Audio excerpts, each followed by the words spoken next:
Hello everyone, how are you guys? Today is the birthday of Tyron, my nephew, one of my nephew. So I am making him a cake. Wait, this is the cake I make to my nephew. It's a Nips cake. Diba? Nips cake. This is chocolate. I cover with the chocolates. And let's say, hello guys. Hindi ninyo ako ikakahiya sa mga tao, hindi ko rin kayo ikakahiya sa ating Amang nasa langit. Sabi po ng ating Panginoong Jesucristo, kaya wag po nating ikahiya. Amen.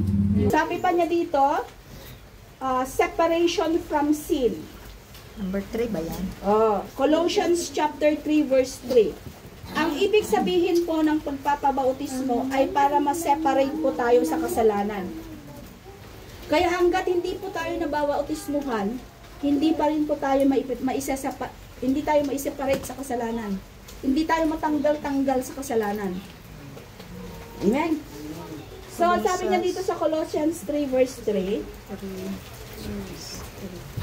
separation 3 verse 3. Lakasan mo. 3.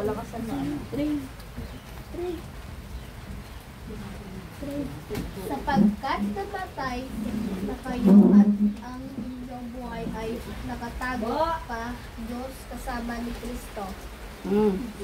Sabi niya dito, patay na yung kasalanan. Dapat kailangan patay ang kasalanan. Amen? And sa Galatians chapter 6 verse 14.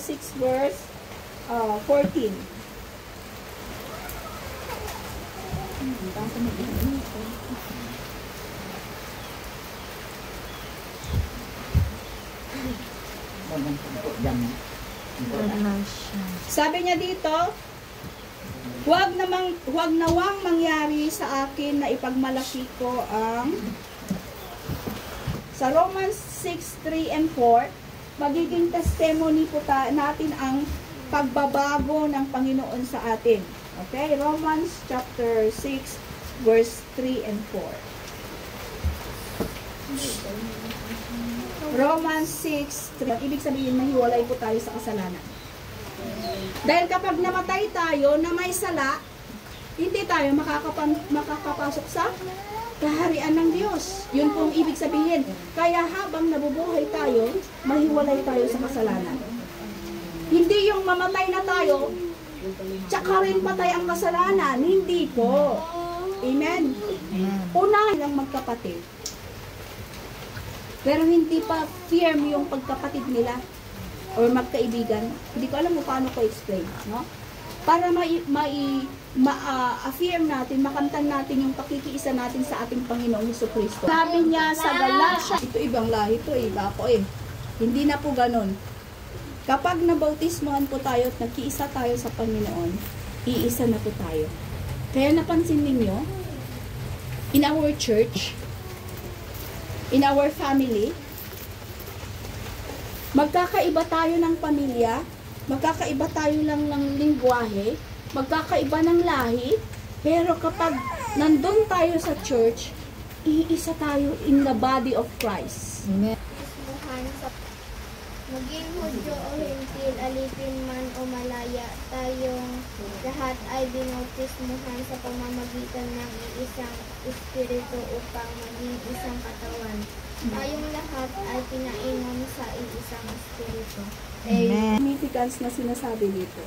Ito po yung mga significant. Anong significance ba sa Tagalog? Oh. Ito yung mga kailangan sa pagpapabautismo. Mag-charge na yan kay Ace, gulag-gulag, yan ah. Kadtod sa guro na sa tinulang. Ay, ito yan. May nangyag post. Ano po siya, lighter? Happy birthday, Tyron! What? Happy birthday! Happy birthday to you! Happy birthday to you! Happy birthday! Happy birthday! Happy birthday! Yes! Hindi, kayo mo ya. Hindi mo birthday? Imo yaga huyop. Nag-blow ka na, nag-blow Nag-blow ka na. Mablo ulit. tayo.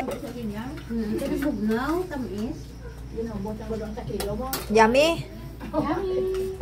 Yummy? Yummy, wala daw parang. Anong dugay-dugay, bugangan. Yummy? Yeah. Dalagang Pilipina? Yummy. Abaw, very yummy? Promote ko tayo yung food ko. Yummy?